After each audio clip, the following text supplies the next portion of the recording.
Olá! Hoje a gente vai fazer uma exploração sobre o nosso fascinante mundo interior. Já parou para pensar por que às vezes a gente age de um jeito meio estranho, como se uma força oculta estivesse no comando? Bom, esse material, que foi cuidadosamente preparado pela terapeuta Fátima Martins, mergulha exatamente nisso. Essa análise toda foi feita com base nos conhecimentos da psicanálise e também da virtuologia, que é um campo que estuda como as nossas virtudes e falhas, moldam quem a gente é. O objetivo aqui é a gente entender melhor esses nossos protetores inconscientes. Vamos começar com uma pergunta que, olha, acho que todo mundo já se fez em algum momento. Sabe aquela sensação de que a sua mente, de repente, parece que tem vida própria? Que ela reage, toma umas decisões ou até dispara uns sentimentos que a gente não consegue explicar muito bem? Pois é, essa é uma experiência super humana e hoje a gente vai entender um pouco melhor o porquê disso.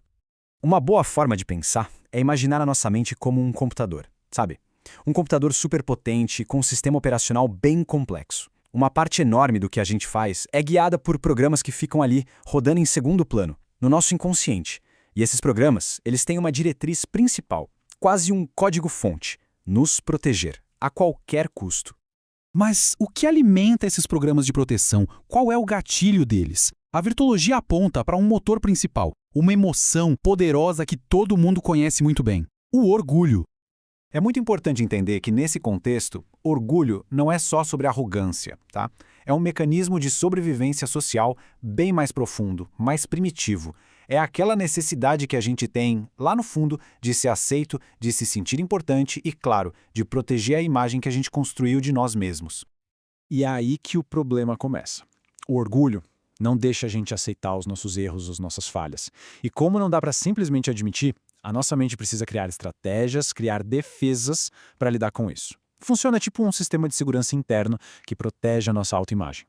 Então, como é que a mente faz isso na prática?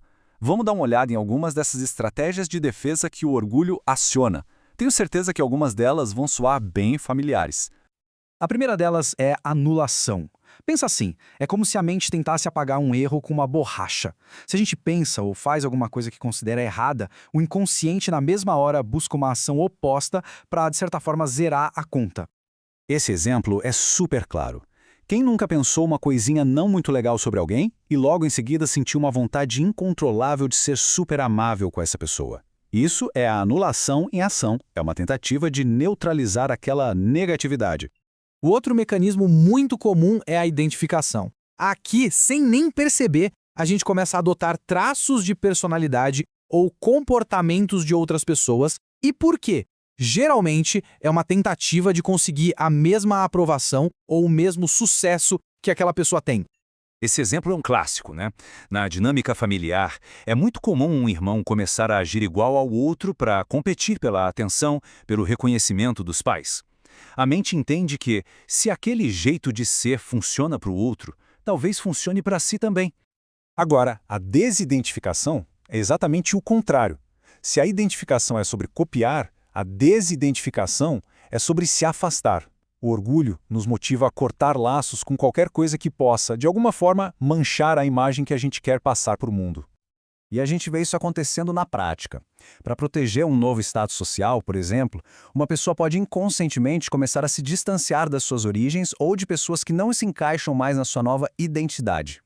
Ok, agora vamos para um mecanismo um pouquinho mais complexo: a identificação projetiva.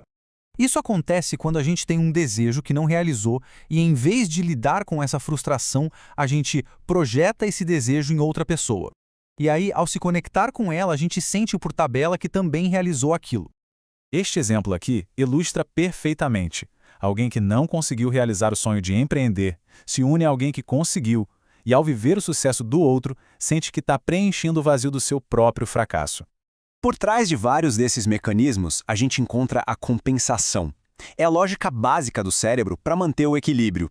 Se ele registra um comportamento negativo, ele vai buscar um positivo para contrabalançar e manter a nossa autoimagem lá em cima.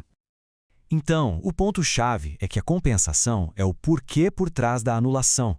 Lembra daquele elogio repentino depois de um pensamento ruim? É o cérebro compensando, fazendo um cálculo para que a pessoa possa continuar se sentindo bem consigo mesma.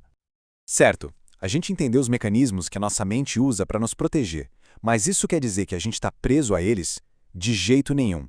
Existe um caminho para ter mais consciência, e a virtologia nos oferece um mapa.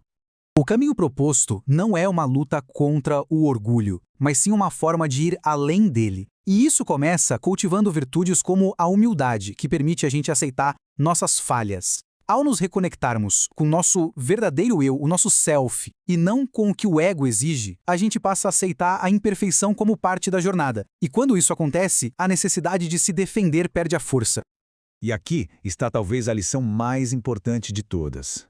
Esses mecanismos não são nossos inimigos. Eles são protetores, mesmo que às vezes sejam meio desajeitados. O objetivo não é se livrar deles, mas sim tomar consciência, entender por que eles existem. Essa consciência é a chave para encontrar um caminho mais equilibrado e mais autêntico. Para a gente fechar, fica aqui uma reflexão. E se a gente parasse de ver nossos comportamentos mais difíceis como falhas de caráter e começasse a enxergá-los como trabalho de protetores internos que só estão tentando nos manter seguros do melhor jeito que eles sabem? Talvez o que eles precisem não seja de julgamento, mas sim de compreensão.